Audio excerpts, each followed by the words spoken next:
Bonjour à tous. Alors moi je vais vous demander d'abord de faire un petit exercice de projection mentale. Donc vous recevez un coup de téléphone, c'est votre parent ou un de vos proches qui vient de vous dire qu'il vient de chuter à domicile. C'est un peu la panique, les secours arrivent. Bon, le diagnostic tombe, fracture de la hanche. L'opération se passe bien et là il faut juste organiser la sortie à domicile, enfin le retour à domicile. Il faut trouver des professionnels de santé, mettre en place du service à la personne et gérer un nombre incalculable de démarches administratives. Et là, votre rôle d'aidant vous percute. Vous savez faire tout ça sur le principe, sauf que ça demande beaucoup de temps et du temps, on court tous après. Et concrètement, on sera tous confrontés à cette réalité parce qu'en 2040, un Français sur 4 aura 65 ans et plus et 8 Français sur 10 souhaitent vieillir à domicile. D'où le service qu'on propose, donc Grab Care, que j'ai créé, donc Grab pour attraper, Care pour prendre soin. Notre objectif, c'est de proposer un service de conciergerie pour accompagner les seniors et les aidants à bien vieillir à domicile.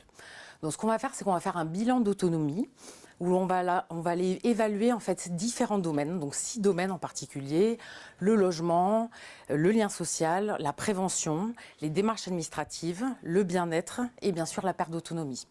À l'issue de ce bilan, on va faire des recommandations et on va proposer un plan de suivi.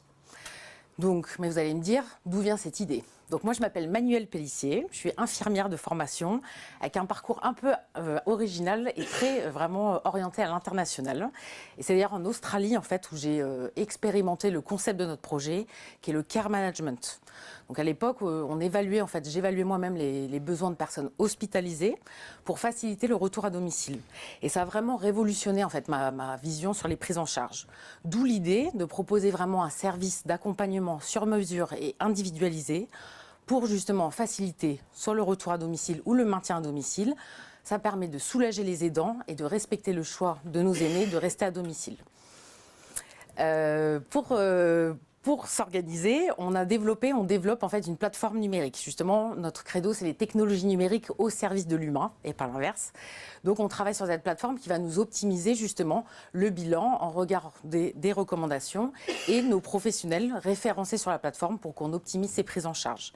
Donc, vous en doutez, je ne suis pas toute seule pour réaliser tout ça. On est 4, donc on est une jeune start-up dont c'est créé en janvier 2022. Donc j'ai mon associé qui est vraiment orienté sur la plateforme tech avec notre développeur et j'ai une collaboratrice qui travaille vraiment avec moi sur la partie coordination.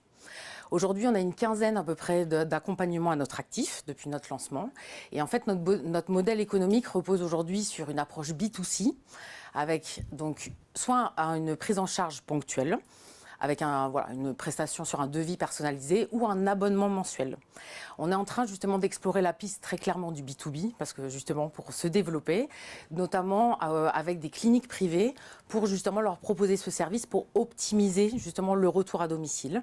On travaille également et on est en contact aussi avec des mutuelles. Et pour finir, aujourd'hui vraiment notre objectif c'est ça, c'est vraiment de se développer en B2B pour vraiment pérenniser notre entreprise et le développement de notre entreprise. Et puis voilà, parce qu'on sera tous un jour ou l'autre aidants, donc aidez-nous et voilà, soutenez-nous.